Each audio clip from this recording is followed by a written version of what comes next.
Hey folks, Mr. Quinn here. So I'm going to talk you through this word problem, and we're focusing really on language because one of the things that we need to be able to do in order to solve any word problem is understand the language that is a part of it.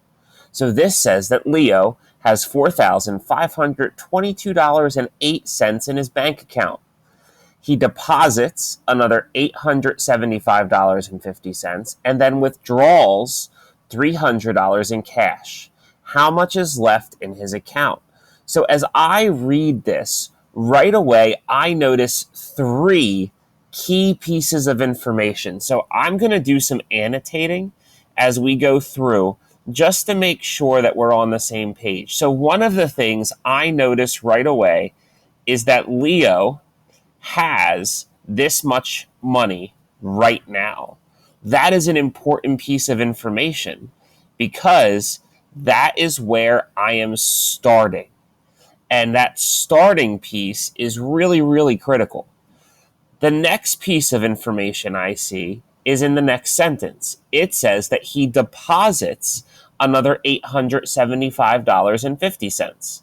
So, how about we go ahead and we put a red box around this key piece of information. So I want you to pause. Let's take a time out here for a second, and I want you to think about the word deposit.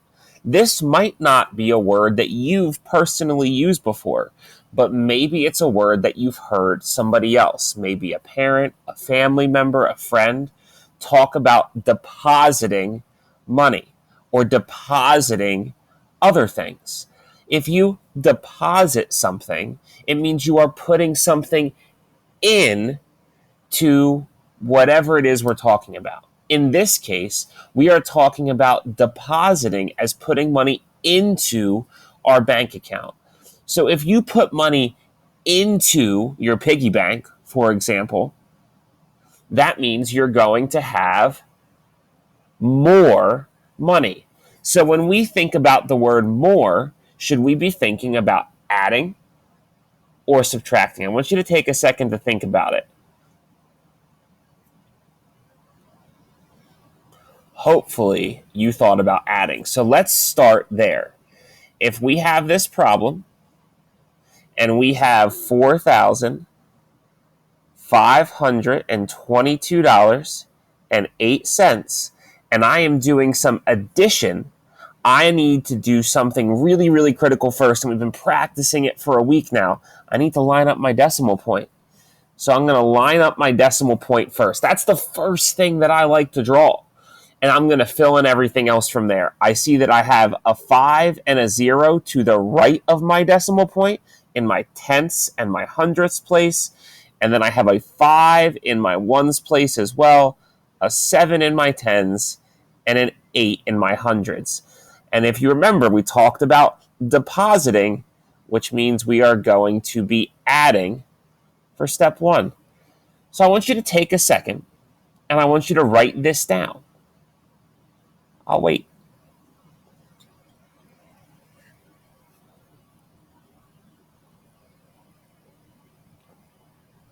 All right, so you should be finishing up copying this question down.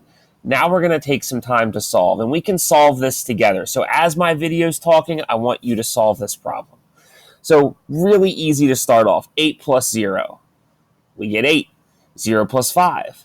We get 5. Now I come to my decimal point, and I'm just going to click over, just do a different color just to make sure this stands out. My decimal point gets dropped straight down into my sum, which is my answer to my addition problem. I have 2 plus 5, which is 7, 2 plus 7, which is 9, 5 plus 8. This is the first time I'm going to have to do any type of carrying over, right? 5 plus 8. Even if you got to break out your fingers, it's okay.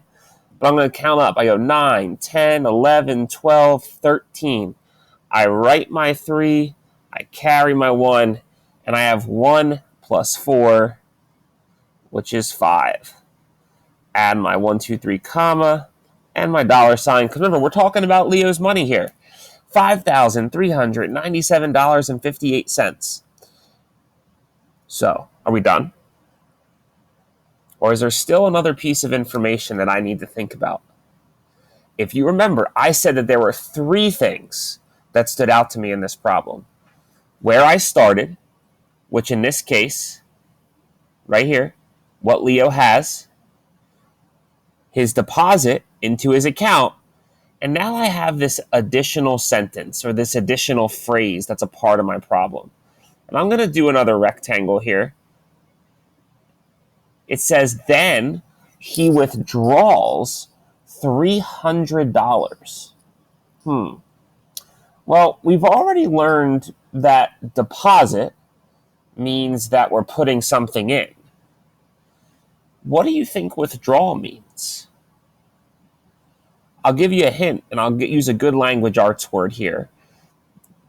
Withdrawal is the antonym of deposit, meaning it's the opposite of deposit. So what do you think? What's the opposite of addition? Guessed it, it's subtraction. So we are going to be doing subtraction. We are using this number down here. We just did all this good work. We don't want to let it go to waste. So now we are going to take this number, $5,397.58, and we are going to subtract 300 away from it. So in order to give myself some space, I'm going to do a little bit of erasing here. So I'm going to get my eraser tool. I'm going to clean this up because I need some more space. Now, you'll be working on a piece of paper, so you'll have plenty of space to do this. All right, just about all clear. That should be about good, don't you think?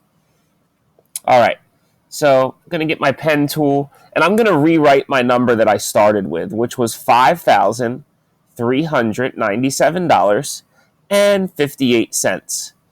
And if you remember, we said withdrawal is a math action word that is the opposite of deposit. And if deposit told us to add, then we know that the opposite of adding is subtracting. So I'm going to subtract. Now, 300 is a tricky number. I don't see a decimal point. I don't really see a lot to help me know where it needs to go. So instead of looking for our decimal point, I'm going to encourage you to think about the ones place. So if I look at my original number, I know that my 7 is in my ones place. And if I think about the number 300, if I think about this number, I know that this first 0 there on the right is my ones. The second 0 is my tens. And that my 3 is in the hundreds. Or you could think about our invisible decimal point, which is always in hiding there right next to our one spot, even if we don't draw it. So now I know what I need to write. I can fill this in, stack my ones on top of my ones right here, draw in my invisible decimal point, and I don't have any change. There's no pennies, nickels, dimes, or quarters, so I'm just going to fill in 2 zeros. Now I'm ready to subtract. 8 minus 0, piece of cake. That is going to be 8. 5 minus 0, another easy one. It's going to be 5.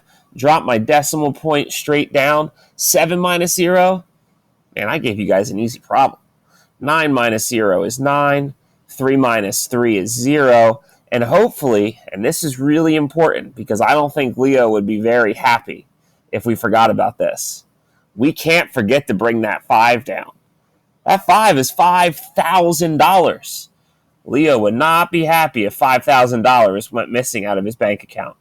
So in the end, how much money is left in Leo's account is $5,097.58. And we learned 2 new good math action words from this problem.